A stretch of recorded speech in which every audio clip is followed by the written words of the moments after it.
So good afternoon, everyone. Welcome to the webinar series of the Mecsol 2022. My name is Marco Bittencourt, and I'm a professor at the School of Mechanical Engineering of Unicamp. And together with my colleagues, Professor Josué Labaki of the School of Mechanical Engineering and Professor Luis Vieira of the School of Civil Engineering, we are organizing the 8th edition of Mecsol. We have 6 webinars, and here at our website of the conference, there is a list of the webinars. I will show you in a moment. We will have 3 Brazilian speakers and 3 foreign speakers. And all the webinars will be recorded, and the link to access the recording will be available after this webinar, okay? And the purpose of this webinar series is to promote the next edition of Mecsol and to motivate the submission of works to the conference. The submission of papers will be open soon, and we will let you know when the system is open for submission, okay? Some rules about these webinars. The webinars will have a presentation of about 50 minutes, and after the presentation, you will have 10 to 15 minutes of question and answer section, okay? Please during the presentation, turn off the microphones, and after the presentation, please raise the hand in the Zoom system, turn on your microphone or ask the question, or if you want, type the question in the chat window, and you direct your question to the speakers. And to show here the list of webinars.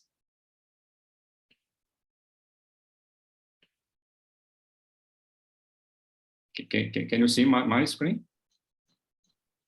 Here's the list of the 6 webinars. So today we have the webinar by Professor Marcílio Alves about the structures and components under impact loading.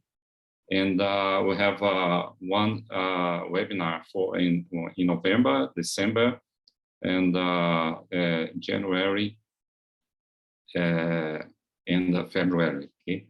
And in March, the last one will be in March. So if you want to have more information about the webinars, it's listed on the Mecsol's webpage, okay? And so today we have our first webinar. It's a great pleasure to start this webinar series with Professor Marcílio Alves of the Polytechnic School of the University of São Paulo in São Paulo City.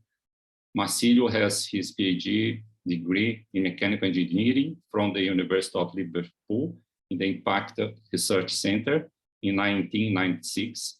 Since then, he has developed outstanding research in impact engineering, taking account theoretical, numerical, and experimental aspects.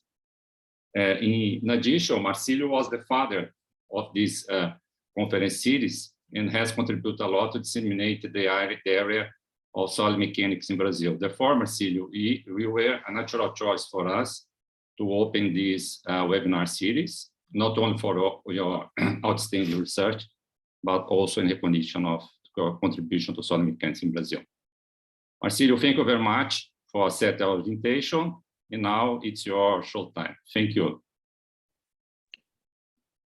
Thank you, Marco. I'm going to share my screen to start.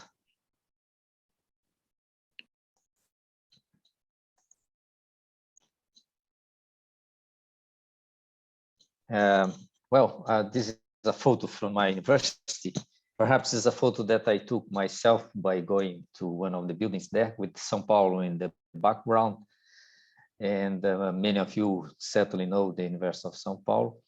And but first of all, before I start with the technical aspects of my talk, I'd like to acknowledge my deep gratitude to Marco Lúcio, to Labaki for the invitation.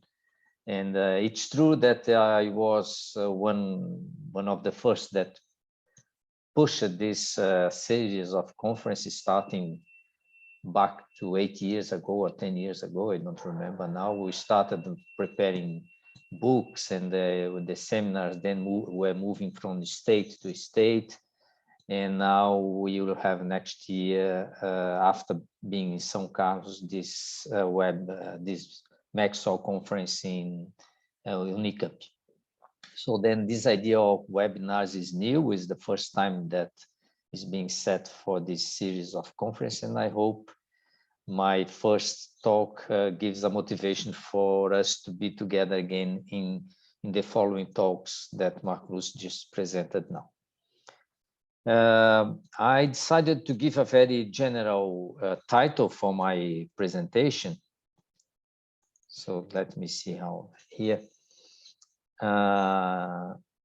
Because then this reflects what I'm covering in my research area, and at the same time gives room for me to introduce many aspects of this particular loading environment, which is the load that causes also very dynamic motion of the structure, and therefore also a very dynamic response of the materials these structures are made of. So then with this title, I think I can cover a broad range of aspects of impact engineering. That's a way to call it, all this area. And then I start with a slide which is connected with some ideas that I have, the way I see the engineering field, and the way it's I think as being necessary, this what I call the synergy between various triangles in this case here. So then I have initially a system, and this system can be subjected to an analysis, which is actually what we do most in solid mechanics. Now we do modeling and we do an analysis. So we don't bother much with the synthesis of systems, which is more connected to design of machines and design of systems and products and so on. But we are going to see here that the synthesis aspect is also presented in my activities and also presented on the impact engineering field. And so all this analysis can be seen as being made having an approach of theory. Let me just make my pen here. Theory, experiments, and the numerical aspects. So this is a tripartite approach for analysis and has the counterpart of tripartite approach for modeling as well, when I take into account the rate of loading being low, being medium, and being high, okay? And we also can have in synthesis, we can develop new materials, new components, and new structures, okay? So then this is, in synthesis, is an overview of what follow next, because I'm going to approach each part that I'm commenting here on the following, sometimes not highlighting these aspects, but wishing that you keep in mind them when you see what you present.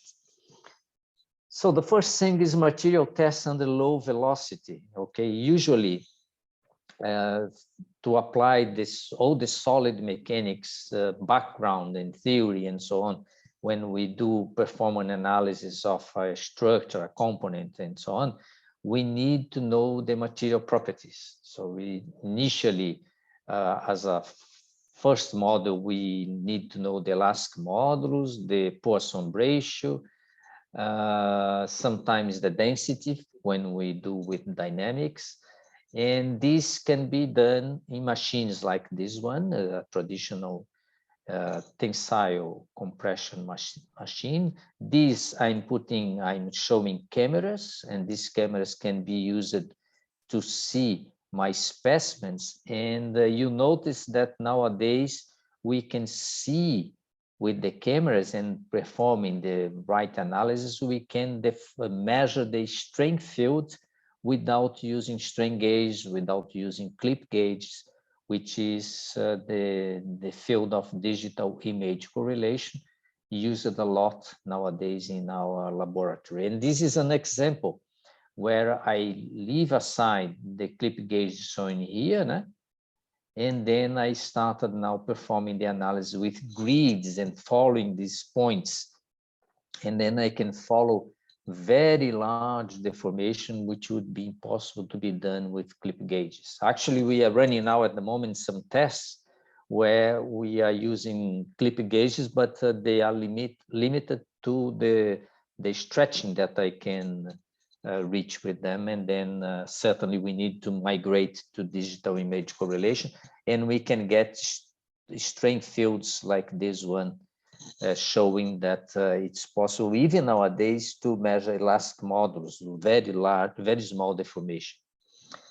And side by side with the experiments for material characterization, we also have the necessity of using numerical techniques. For instance, this is a technique where we have a finite element model of a sample. This sample was subjected in that machine to a force, and then we measure the displacement associated with this force, and then we get these symbols here to represent force times displacement. And then we run a finite element analysis where we set some material parameters, like I said, elastic modulus, flow stress, hardening, and so on, 5, 7, 8 material parameters, whose values we don't know, but we run one case and check the force against the displacement and compare with the experiment. If it doesn't fit well, we change the parameters again and again and again until we can get a good agreement, as we can see by this purple and blue curve. So we are doing an optimization procedure. So then to a good material characterization is not enough to have experimental information and so on. We need more and more to be in agreement, so to say, with experimental numerical analysis.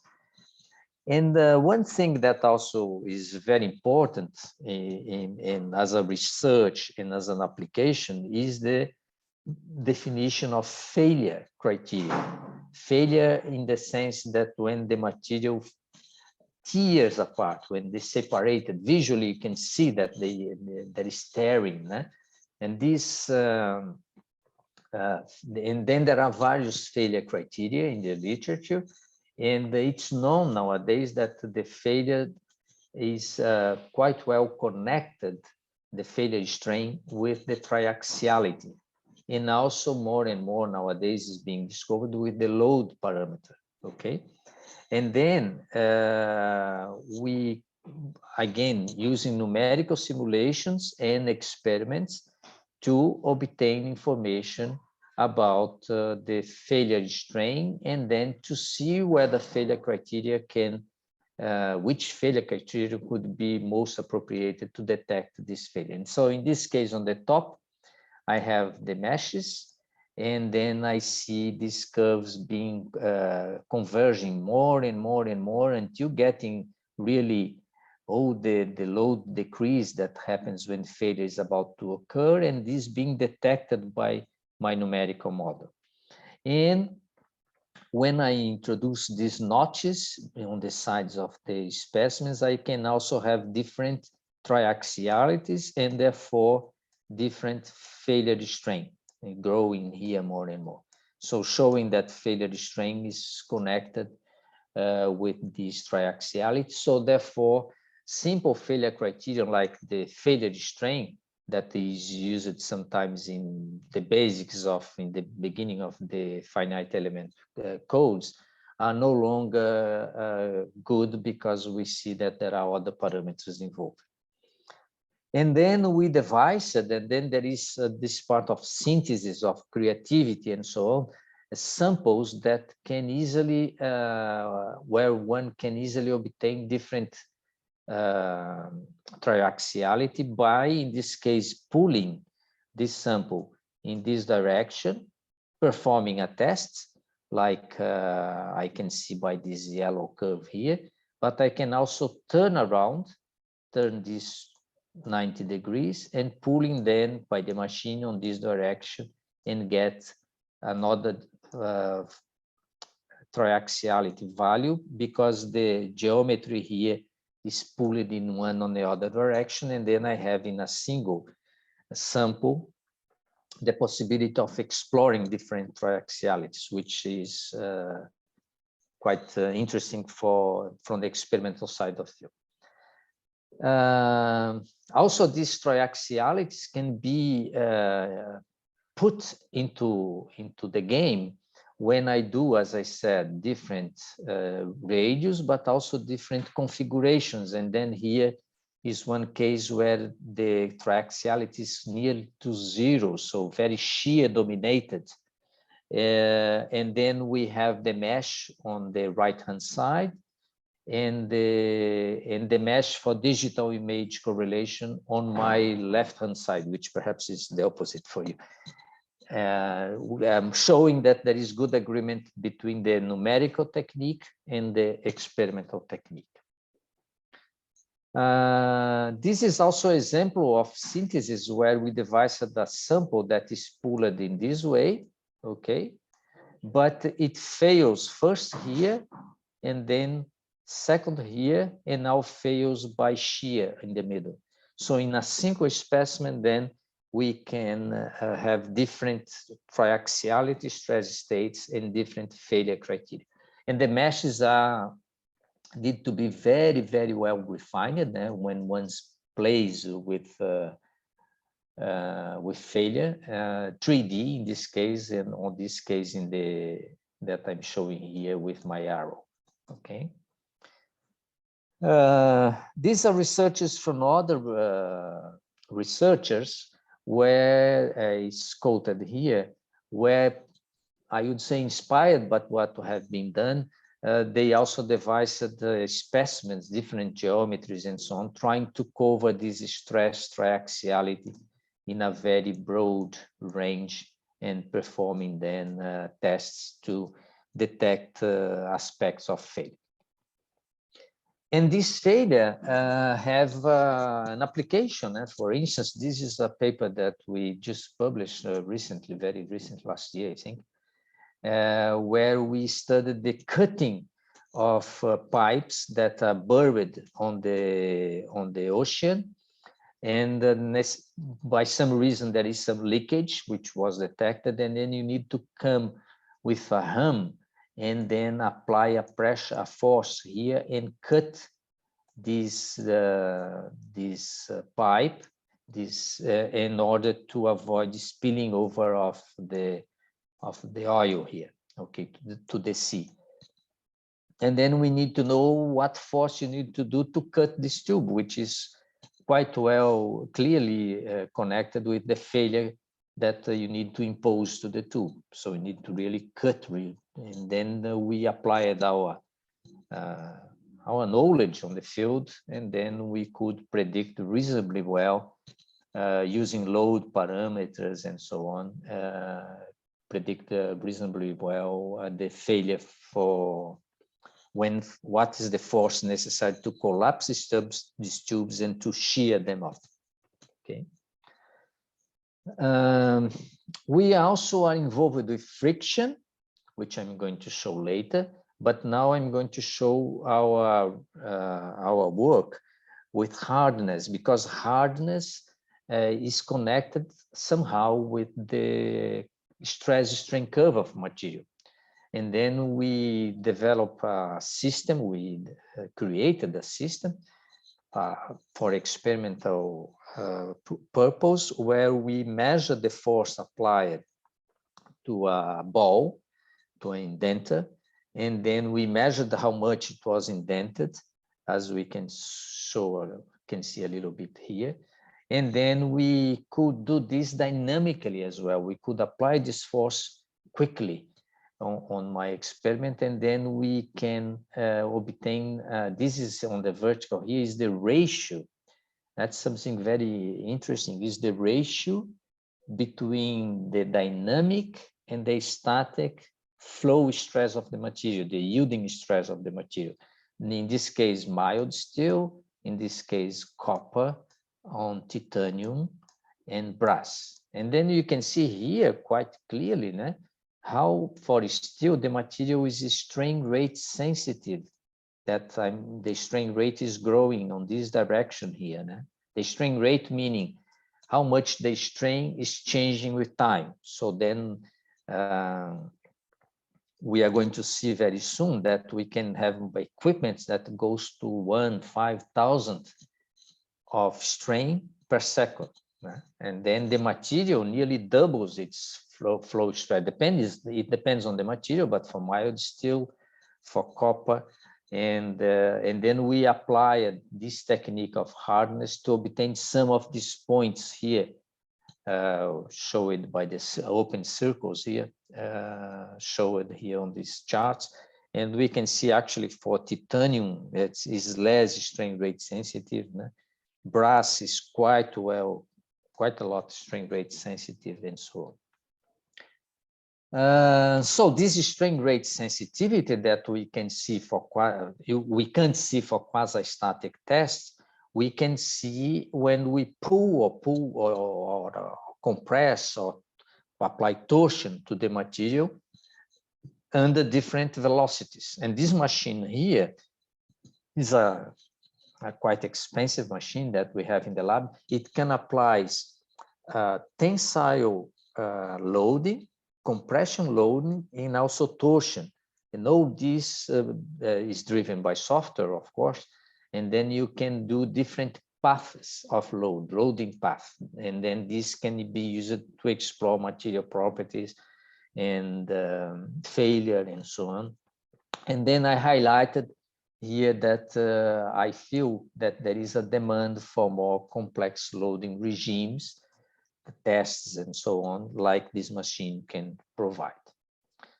Also in this range that I call the mid-range of strain rate between 10 per second to 250 per second, we devised a system that applies load by the drop of a mass, and then we can get strain rates of 150, 250, 20, 10, and then we can test this and get material properties. This range of strain rates are very difficult and very expensive to be obtained, although they are the most common on the daily life applications, okay?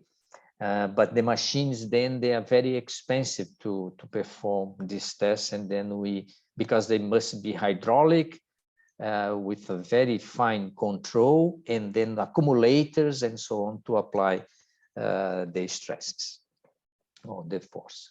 Here is a strain rate very high, going up to 5,000. So this is pulled by the waves propagating along the long bars. It's called a split Hopkinson pressure bar. Okay, then I'm pulling in tension, and this jack motion that we can see here is typical from the waves going back and forth in the bar. And this was designed in our laboratory and built in our laboratory, and showing here a bit this that part in our first slide of synthesis of systems. And this is the same bar, but now acting not as a tension, but as a compression, compressing a disc. And I emphasize again that this happens in a fraction of microseconds, so it's very quick. So then, as you can see here, I have a camera frame filming at a rate of 30,000 frames per second. Here's just different samples, because when I press a disc like this one on my Hopkinson bar, the disc will expand, and then friction is going to have a say on the response of the system. And then we manage with lots of mathematics and finite element modeling as well. We managed to suggest in the literature that instead of a disk, is better to work with rings, because then the friction effect is decreased a lot. Again, here is, I don't remember what material is this, but emphasizing that the flow is probably still flowing stress from 250 goes to 500. So then therefore, of course, when you design, when you make some calculations and so on of a structure which is going to be subject to dynamic loading, then you need to take into account that the material has to have a special constitutive law to describe this material, because the material is going to be probably strain rate sensitive. Okay. Well, with the advent of additive manufacturing, we also had the chance to explore a bit different metamaterials, as is being said. Metamaterials in the sense that these materials you can see here, they are made of titanium, or some results you are going to show later here to you, made of titanium, but they are formed, they are built, manufactured in a way that they form small structures. And these small structures then explored in the sense to, for instance, absorb more or better kinetic energy. Okay, so then we explored these materials, and then dynamically as well, because after all, the title of this talk is impact loading, is related to impact. So then we explored how these materials or these metamaterials would behave when subjected to static or quasi-static loading or to dynamic loading. And then you see here the difference in percentage of SEA is energy absorbed, specific energy absorbed, which means joules by kilo or by weight. Here is what's called a cellular structure, but that has a special name, is gyroid. It's run obeys this equation here. So it's an equation of a minimal surface, was mathematically devised, these surfaces, and until recently there was no application for it, but with the advent of additive manufacturing, we can have our gyroid here, and then we've been studying a little bit. We manufactured these materials, and then we applied the loads, and we explore when there is a dynamic difference between static and dynamic, and so on. So this is for materials, and then I share a bit with you some knowledge and information and images and so on components. Okay, so then I migrated from talking about materials, and now I'm going to components. Like a plate would be a component. This definition is a bit loose, but we say that a tire with a wheel, we call it a component. Okay. I wouldn't mind if you call it a structure, but on my reasoning here, for my arguments, I'm using this as a component, and this is a mass that is found on the tire, on the system here. And then this was also modeled in finite elements. It's quite tricky, quite difficult to do this modeling, lots of material properties, lots of anisotropy, and so very complicated. And even though we managed to get a good correlation between what was measured in terms of force and velocity and what was simulated. So then this is was published already some years ago, but it's always worth to show how we managed to model such a complex system. So this is another set of tubes which are these components can be used in cars or in systems to absorb energy, and then we explore it in the sense of carbon fibers. And this is, of course, is a material that's being used more and more, and we thought that would be worthwhile to explore the behavior of this material, of these tubes. And then there are different angles, different speeds, different masses. And because after all, I'm not going to comment here, but if you take the same momentum that you apply to a structure formed by mass and velocity, different combinations of mass and velocity for the same value of this product will give different responses. When this is the case, we sustain that the material or the structure or the component is inertia sensitive. Okay, so then we also run cases with different masses and different velocities, but having the same momentum. Okay, so the testing is also very complicated, demands a lot of equipment. Some are shown here. Typically here in the middle, we have drop mass, and you see here, this is all the mass. So it's perhaps 1 ton we have here of blocks of steel. And in between here, I'm going to rest my little tube that's going to be crushed by the dropping of the mass. These are results when I have small velocity. We see more or less that the difference is, say, 10–15% between different masses, different velocities, static and dynamic. So it's not so significant. And here are some photos that shows, according to the way the fibers are laid down to form the tube, for instance, at 45 degrees and at 90 degrees and 0 degrees, how they are formed and how they are sensitive, the shapes, to static and dynamic. So this is, of course, is a clever student who did all this, because you need a lot of focus on how to see what's going on, because it seems that when you see all this mess, you think, oh, they are more or less the same, but when you keep thinking more and more, you see that there are differences between static and dynamic. And again, you have to go back to material characterization, different techniques that we've been used here, compression of rings, indirect calculations, tensions, and to get these properties, because these layers of carbon fibers, they also have the resin in between them. So then you have to take care of modeling all this.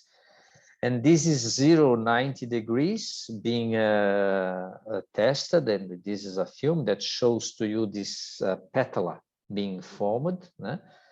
And then the curve in terms of forces, of course, keeps oscillating a lot, because the mass goes accelerating and decelerating as the crushing process takes place.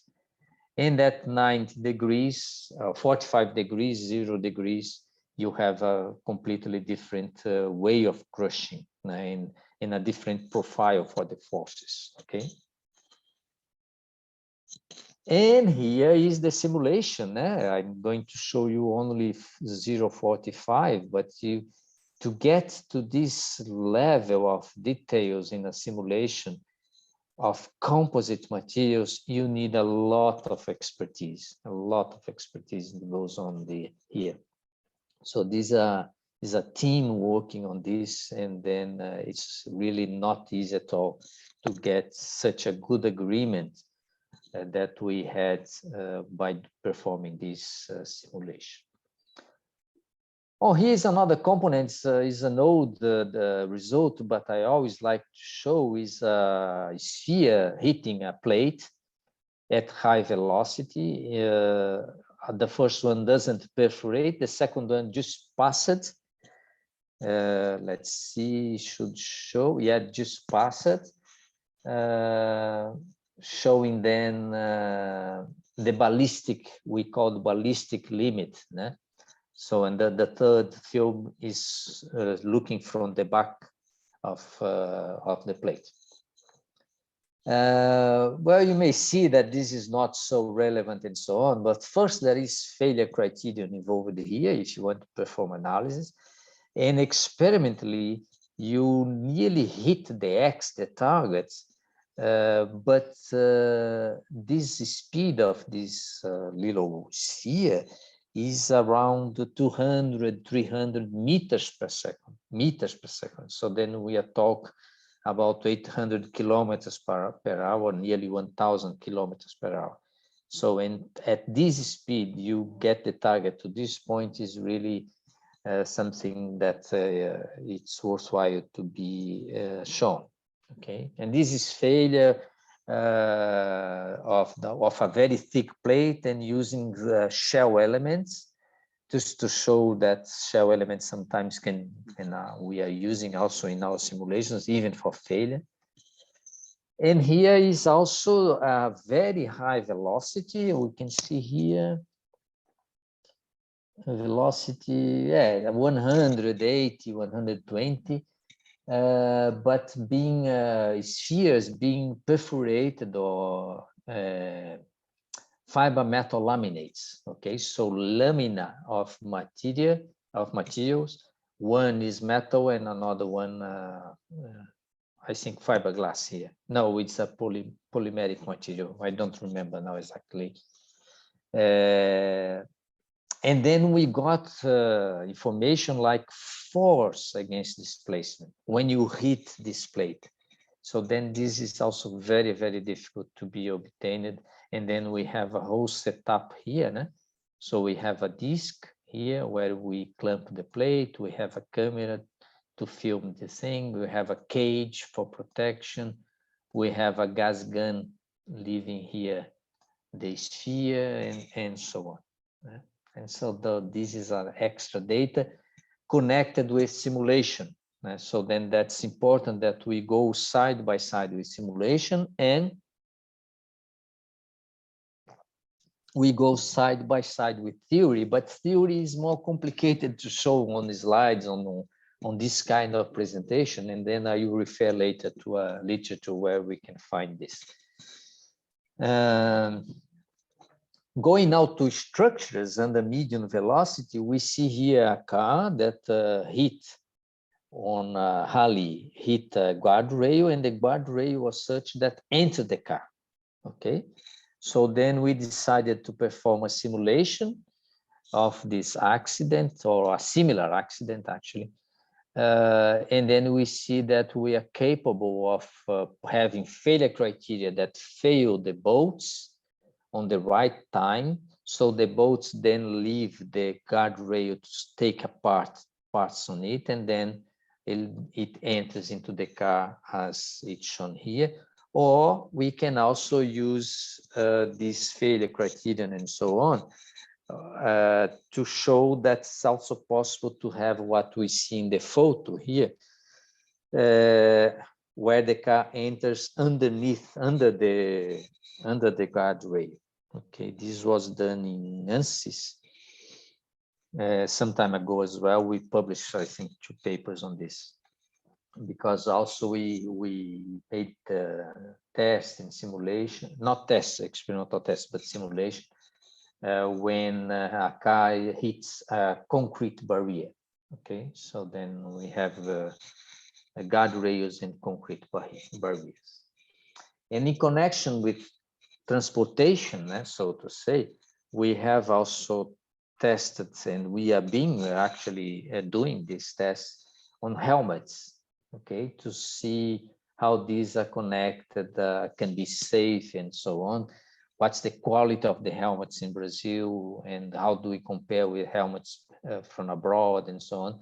So then this is a system where we release the helmet together with a head form called, and hits the platform in the bottom here. You can see some wires here. So these are cables actually. These cables are connected to an accelerometer that is installed inside here on the head form, and this accelerometer allows the measurement in the 3 directions. okay? And then with this, I can compare with regulations and so on by having these accelerations. For instance, the regulations from United Nations, 7.5 meters per second. Brazil is 7 meters per second.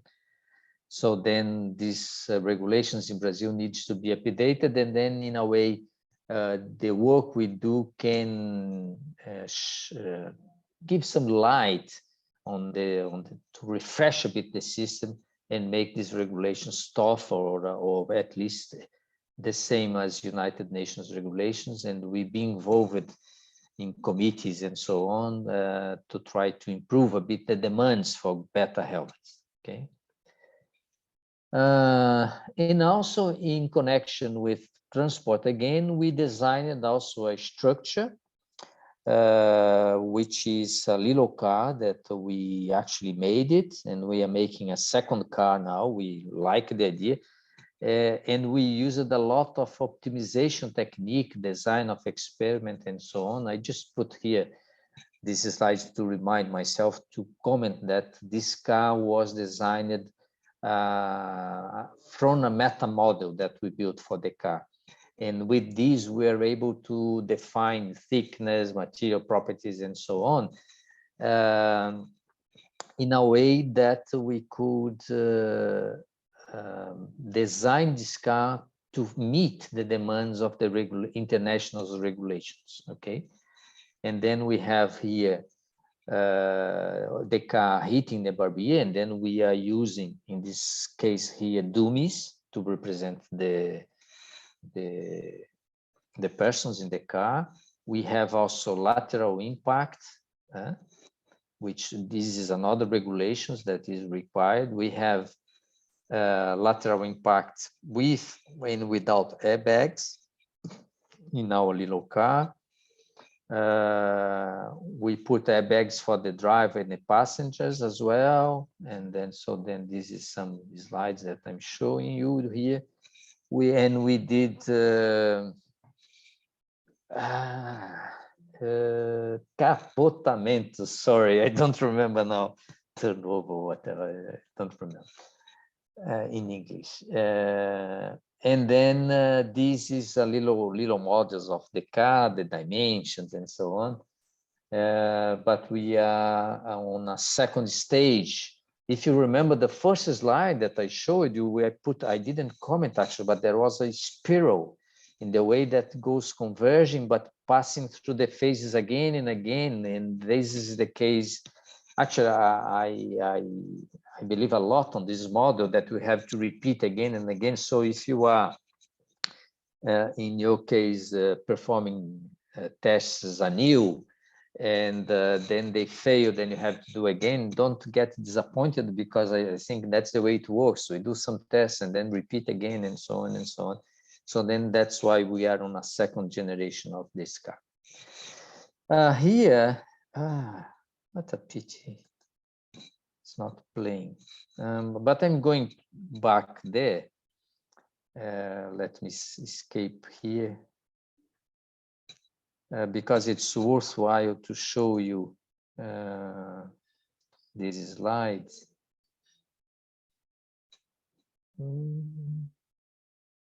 Here.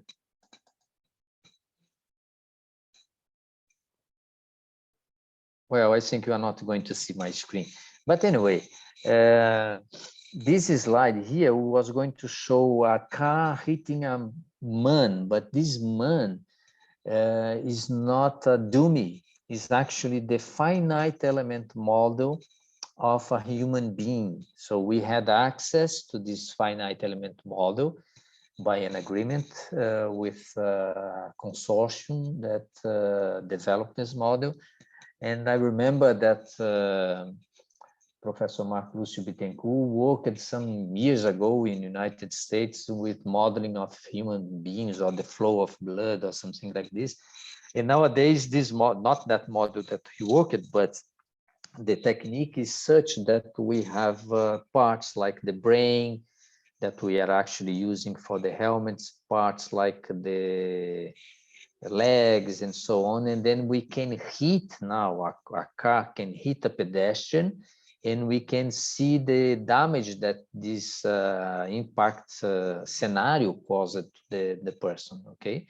And we have models of children, of old women, of very high and chubby man, and then we are doing, at the moment, we are finishing some research on this direction.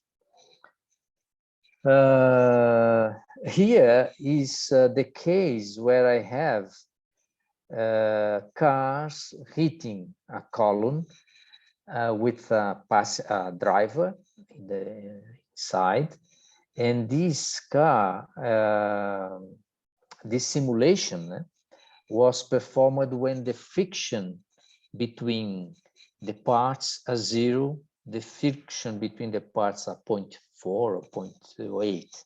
Okay, so then we are trying to explore what's the value of the friction and how this would be would influence the behavior of the structure. Okay, and we notice that according to the friction coefficient, the behavior between the dummy and the airbag, for instance, is a lot different from one case to the other. And if the dummy face slides off the bag, the airbag, then it's going to hit the screen, the side screen, the window. And then therefore the friction is some very important issue on this simulation that can lead to a car pass or not the regulations in an impact event. This was captured by BMW, and we have many tests that we had performed with upon their requests, because they wanted to know the simulation results for different friction coefficients. And then we see here in yellow friction coefficients of 0.8, 0.4 and 0, and you see the difference in the bars here for this is the Brazilian regulations for chest acceleration, for instance, or neck moment and so on. So then friction plays an important task. And then therefore we had to develop a system to measure the friction for different slip rates, for different velocities, and for different pressures, because when you do finite element, you have different pressure stress contacts there, different levels and different slip rates. So then this is a machine. I can't give all the details to you here, but from here, oops, let me go back to my pen. Here you put my material, that I'm on my sheet of material 1 and material 2. I press one against the other and do impact on the top, and then slide them and measure the forces and so on. So this is a typical machine. So these are typical samples like airbags, dummy skin, so substitute of our skin, seat belts, leather, all these are present inside the environment when the impact takes place. And then these are some measurements that we did. We performed a lot of procedures, mathematical procedures, to get the curves and so on. Okay. And this goes to my last part. I'm checking my time here, but my last part on scaling. Scaling, we have lots of theory behind. These theories you can find in a reference later that I'm going to tell you. So theoretical things I'm not going to present. But of course, because you do crash of cars, you can also think that it's likely, for your surprise, perhaps, but if you check on YouTube, you are going to see many ship-to-ship collisions. Okay, and of course, you can't get, you can go to the sea, get two ships and collide one against the other for tests, because that would be too expensive. So then you need to go back to scaling, reduce down the size of the ships, and then explore how would be the scenario of collision, perform a scenario of collision, get information, and scale them up to reality. And then this is the case where we have one ship here on this direction, here another ship in another direction, the bow of the ship hitting the side of the other ship, and then we film it and get information with instruments, and then we did also, of course, all the simulation necessary for that. This is another very big job that had been done in the past in our laboratory. Okay, so then many papers came out of this. Simulations, as I said, and a very fine mesh detailing, all the things. And also we do tests for scaling when we have different beams, beam 1 and beam 2, beam 1 being 4 times smaller or 4 times larger than the beam 2, and to check all these scaling procedures to see whether we can get. And it happens that if you apply the traditional scaling laws, you are going to see that the prototype, which is in black here, is not well captured by testing a model obeying some traditional theory. There is a very remarkable discrepancy between one and the other. But if you apply our theory that we developed along the years, then you see that there is a very good match between prototype and this theory that we developed. And actually, in a way, it was our group here in Brazil that reborn the subject of scaling, and then we started producing this very interesting data. And if you check nowadays on scaling, you're going to see many papers being published. So then this is in a way quite well related to what we had been done here. This is the scaling of a very large plate, a double plate, and then all the difficulties of doing the test. This is the mass, drop mass is 1 ton being dropped here, okay? And then we can do the same test on the big one, but also on a scaled one, which is, it can be sustained in my hand. And then we expand the results from here to this side here to compare one with the other, okay? And this we did very recently. Our beta is the factor of scaling 1 to 40. So this one is 40 times smaller than this one. And this was performed in Japan on the 70s. And this was performed in our laboratory. The impact of a mass, this is the impact of a very large mass on this side of a ship. But this all was done with additive manufacturing. I think is stainless steel. Okay, so then we managed to, using our theory and so on, get the right initial conditions to compare one with the other. Okay, and so then with this is 3 o'clock, oh, so 50 minutes, I can't believe, which was what was requested for me to perform.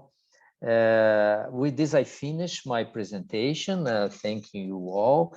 And then I present my book here, where we can get from the book these theories on scaling, on failure, on material, on finite elements, large deformation, experimental mechanics. You can find many aspects, because I believe the way I started working when I migrated to research and to engineering was to put these 3 areas together. So experiments, numerical, and theory, and of course I know a little bit of finite elements and a little bit of theory, and I don't know very well everything, but I tried to have this overall overview on the subject of impact engineering. So then you are welcome to follow this book.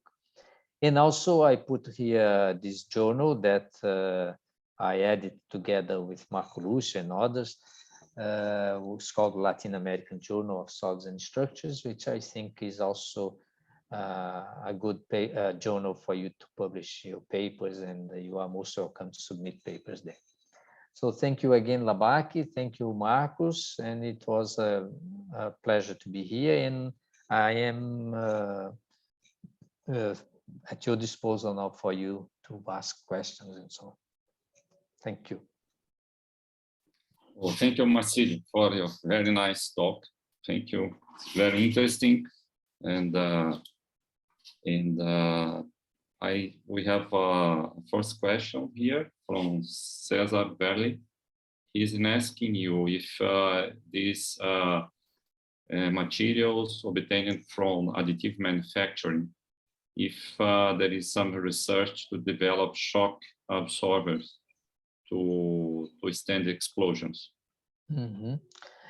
Yes, I can answer that, but I just would like to know whether people are seeing me now, I suppose, not my presentation, but you can see my face, né? Yes, yes. Yeah, Labac said so. Okay, so yes, we have, because of course I don't work on my own, far from that, né? We have a team which I apologize. I should have acknowledged all my colleagues, but I acknowledge now nominally at least the ones that crossed my mind now, which are Professor Larissa Driemeyer and Rafael Trau de Moura, Dr. Puria Bahami, which worked with composite materials, Bruno worked with friction, and many others that I'm not going to remember now. It was a photo of mine. But I reminded them now because Larissa Driemeyer was one who worked with metamaterials to absorb energy coming from waves.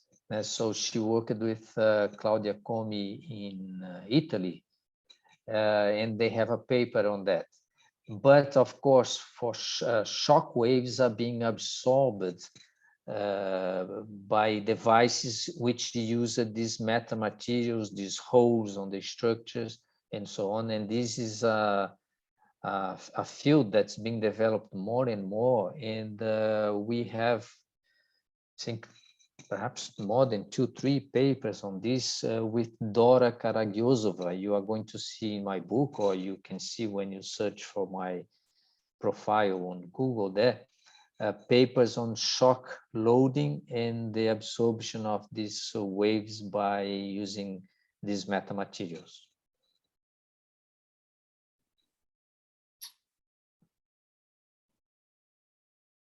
More questions?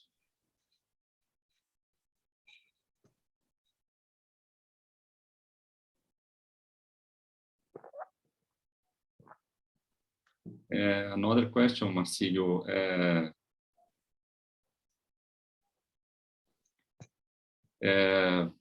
Thiago dos Santos is asking you about what are the constitutive models you have used to capture the material strain rate sensitivity in okay. I believe in simulation.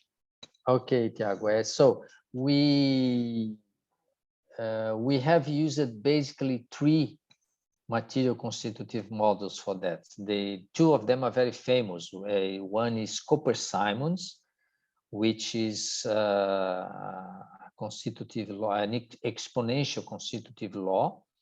And the other is Johnson-Cook, also very popular. Johnson-Cook is very popular because it can fit well nonlinear strain hardening, nonlinear strain rate hardening, and temperature. And so then, and it's also used in it's implemented in all the codes, okay? But of course, all these constitutive laws you can use as you wish, even more complicated ones, but they depend on the right material parameters. And to get these material parameters, you need to run the tests. So then there is the symbiosis between going to the lab to get the parameters and trying to match the constitutive laws to these parameters via the constants. And the third one that we use is a constitutive law that I developed myself during my PhD, which is quite interesting, but it has the limitation that the strain hardening must be strain rate independent. Okay, but if the strain hardening is strain rate independent, my constitutive law is very simple to use and is very appropriated for application in theoretical models. So basically, these three. But then this is for metals. When you go to polymers, then you have another field. So it's very complex, and there are other constitutive equations whose names I don't remember by heart.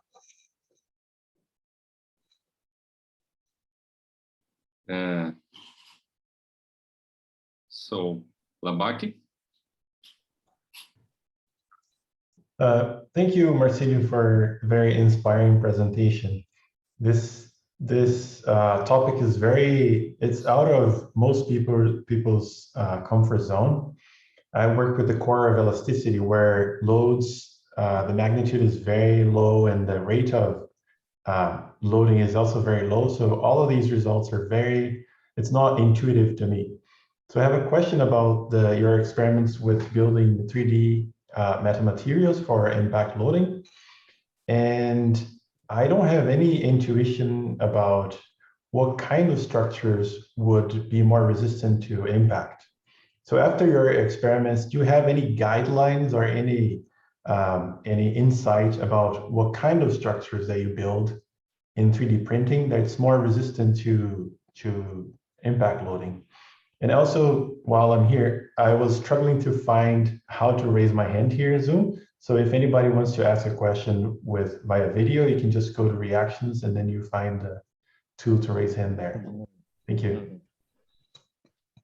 Yeah, this 3D manufacturing is something new, relatively new. So we started this in our lab perhaps 3 years ago by having an agreement with some researchers from Cambridge and from University of Cardiff.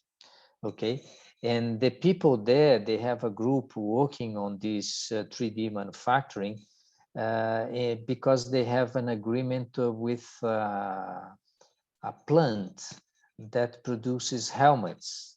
So then they started on this field of using the 3D manufacturing to design metamaterials that could be fitted in between the external layer of helmet and the skull and the internal layer. Okay, and then they even got prizes and so on because they applied this to helmets for American football athletes, and later they did.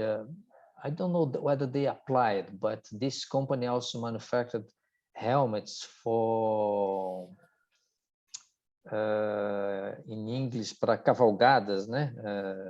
Equitação, equiting, I don't know. So then this is one applications where the meta modeling and meta material and meta manufacturing can be used because you have some flexibility and the shape of our skull and so on is quite complicated. So then these metamaterials can be used for that. But we have nowadays more and more components in the aircraft industry, for instance, the nozzles of some turbines that are made by additive manufacturing, and they are as good as the previous ones, which were machined, but easier to be made due to the complex geometry they have. And so then there is now a wide range of the literature which tries to convey the idea that components made by additive manufacturing can be as strong and as fatigue resistant and so on as traditional components and structures. Cílio, Professor Thiago Doca from the University of Brasilia, he wrote here that he will send an email with questions about DLC, okay? Okay. And I have two other questions here. How to set the contact parameters in the finite element simulations? And another question from Yuko Shikaki is what's the best experimental test to get the flow curve for high strain rates? So how to set the contact parameters and the best experimental test for high strain, for the flow curve for high strain rates. Okay, for the contact parameters, well, basically we need from what I remember in finite elements, you need the friction, which is a function. In the case of friction, for the contact parameters, instead of putting in, we use it applied to side by side with abacus. And then instead of giving one parameters, we give a table. And this table has, the columns would be the friction values, and the lines would be the slip rate, okay? If the slip rate increases steadily, and you must obey this, this condition, you can set the table and abacus is going to work without error, okay? So that's the way we do. We have a table, strain rates, slip rates increasing, and friction coefficients for pressure 1, friction coefficients for pressure 2, and so on. And then this is like a map, and abacus then does the necessary interpolation when it is facing the dilemma between what friction to choose when the slip rate is this, is such, and the pressure is such. So then abacus capture that. And the other one is how to obtain the material parameters at a high strain rate. The flow curve. The flow curves essentially is by the Hopkinson bar. Strain rate, when the strain rates goes high, the most proved method is via Hopkinson bars. In Brazil, we were the first to build. I designed the Hopkinson bar and so on. Then later, ITA also has one Hopkinson bar. And then that's the way you perform the tests. And then, but you need to get parameters, you need more than one strain rate. So you get the test as strain rate 1, strain rate 2, strain rate 3, sample 1, sample 2, sample 3. So it's a campaign of tests that you have to do. Okay. So then that is Hopkinson bar with no doubts. And I didn't understand, Marco, but you referred first to a colleague who is going to ask me by mail, but I read there in the chat that he was asking about high order elements. Is that? No, it's Doca. Do you know Thiago Doca? Yeah. So I don't need to answer anything else now. No, far. Okay, no, I'm done. And another question here from Thiago de Oliveira Bege.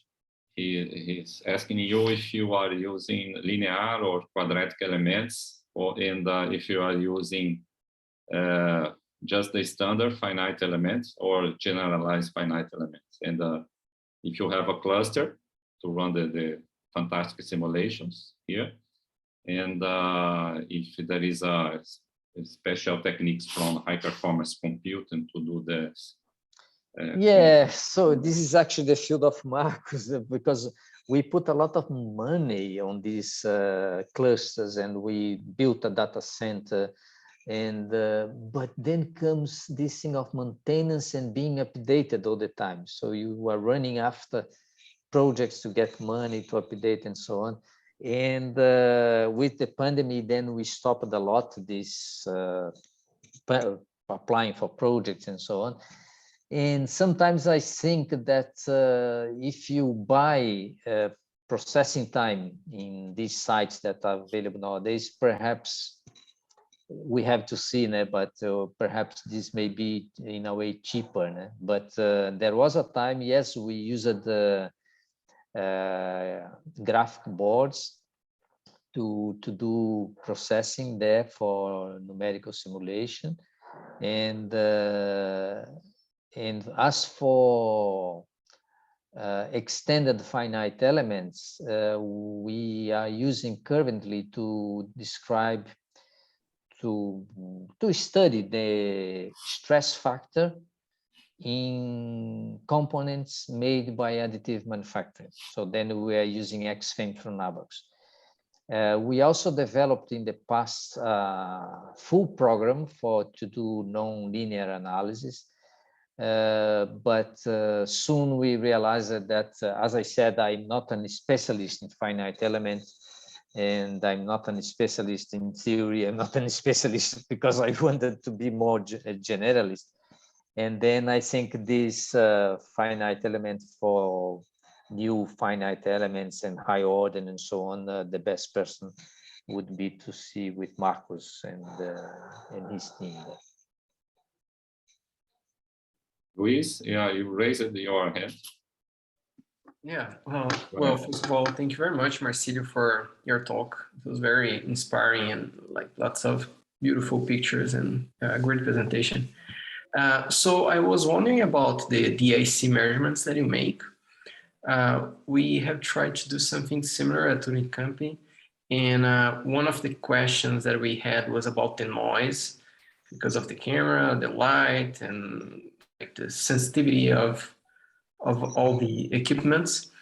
And I was wondering if actually your lab developed your own software to clean the noise, or if you use out-of-the-shelf software to do that. Yeah, no, we don't have problems with noise usually. Okay, even for small strains, very small, we are measuring. We didn't do yet a very good measurement of elastic modulus, because elastic modulus is strains are very small, so we didn't do a very good one yet, but we are close to that. But what we do use that perhaps cancels out a little bit of this noise is a very high sensitive camera, not sensitive, the memory is very high. So we use the 12-bit or 16-bit camera. So the cameras that I showed in the beginning, they are not ordinary cameras. We do have ordinary cameras from Nikon and so on, but we have cameras dedicated to DIC, where then they don't go, when they do the recording of one image, this recording is done at once by all the pixels of the sensor. It's not done by varredura, don't remember the name now, by sweeping through the sensors.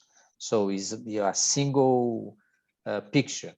And then I don't know whether this would be the reason, but we don't have problems with noise usually. The results I showed, they are filtered, but I even don't know whether they were filtered, because in practice, these have been done by the students, and I don't actually perform the analysis there, but we don't face any particular problems with noise. But we do have also a system that is so to say professional system, is by a German company, the oldest, I forget the name now, but the camera, the supports for the camera to be very steady, so very strong supports, very stiff supports, and perhaps all this helps, because there is any movement for small strains will be affecting the quality of the image. So then Grom, that's the company.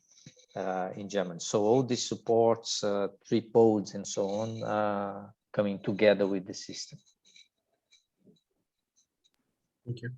So you have 2 more questions, and after these questions, we finish the session, okay?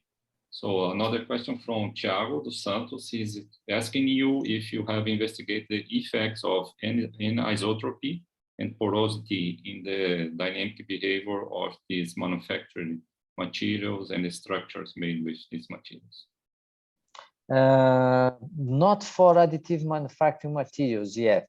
Okay, we know that they are.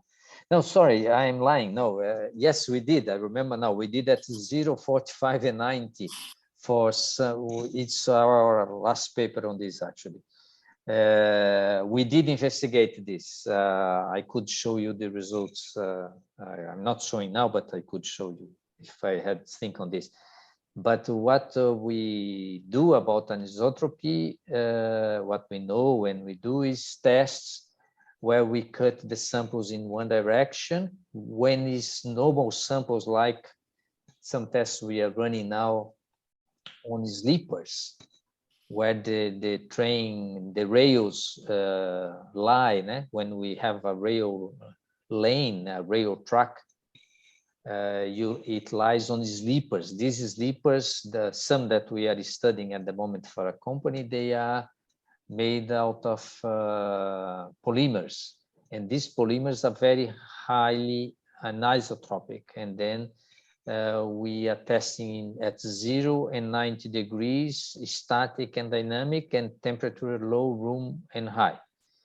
But for the additive manufacturing, then we can study, because we can build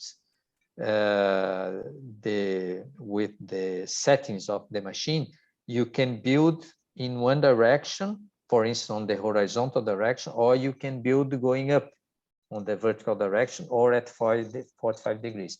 And then we tested these variations, and of course they are different, and but we didn't do any simulations yet with this data from anisotropy that we measured. And Marcílio, the last question from Natalia Ribeiro Marinho. What are the most common challenges for scaling complex structures?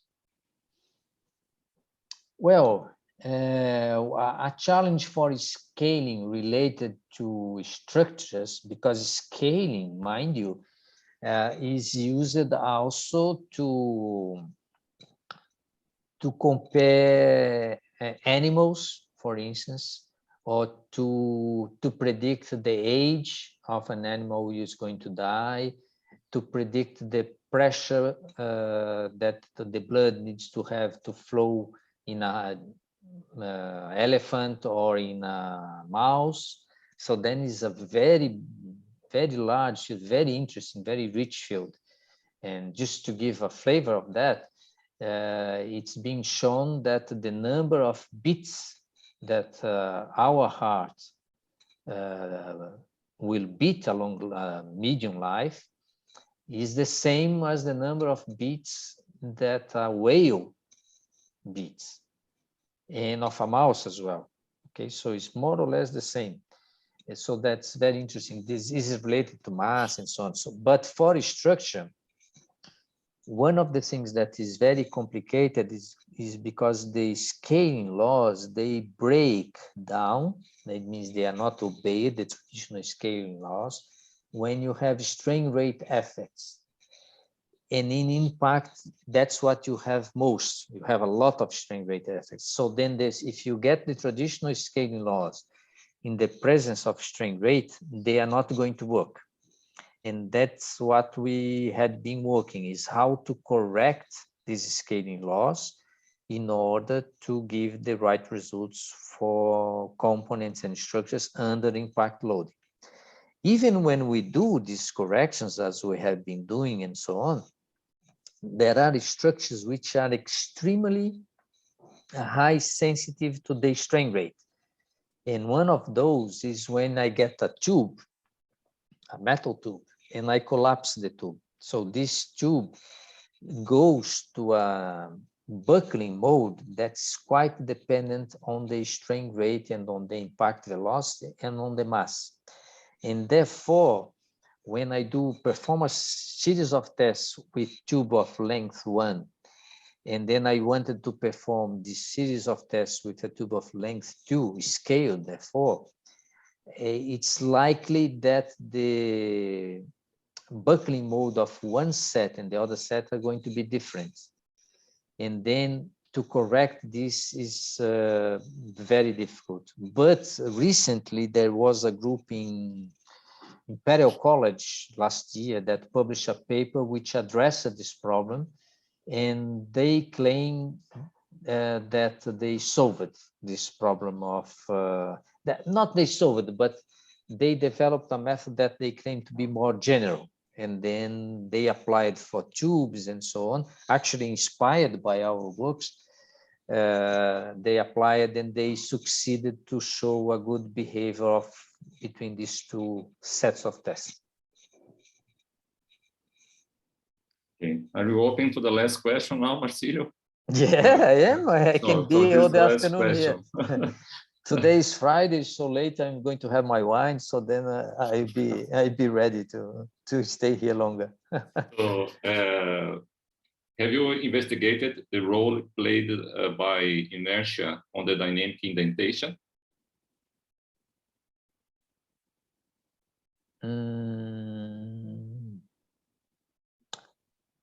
I don't think so.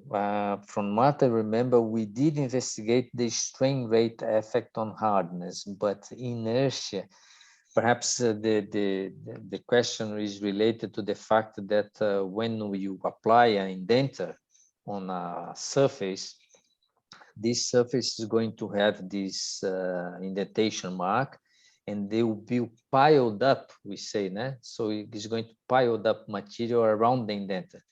And then perhaps he's referring to the fact, to the possibility that this pile up, if quite quickly, is going to be more or less when compared to the static case, and therefore the indentation mark is going to be different in the dynamic and on the static case. This hardness test we did 5 years ago, so then more or less, so then I don't remember whether this was an issue, but from the top of my mind, I think no, I think we didn't explore inertia, only strain rate sensitivity. Okay, so we finish the question and answers section, and Marcílio, thank you very much for your presentation, and I hope everyone here, I'm sure everyone here has enjoyed your presentation. So it was a pleasure to open this webinar series with you, and we hope to have other good talks, good webinars in the sequences in the beginning next month. Okay, so thank you very much, and thank you everyone to be here and to ask questions, and we expect everyone here to the next webinars. Please, Marcelo. Okay, thank you too, Labac, Luis, Marco, and all the audience here. So I think this initiative is very interesting, and was the first actually that I take part in preparation to a meeting, to a congress and so on. So I think it was very interesting. And yes, I'll be taking part on the next ones to see also and to be eager to learn from the other talks. Thank you very much. Bye. Okay.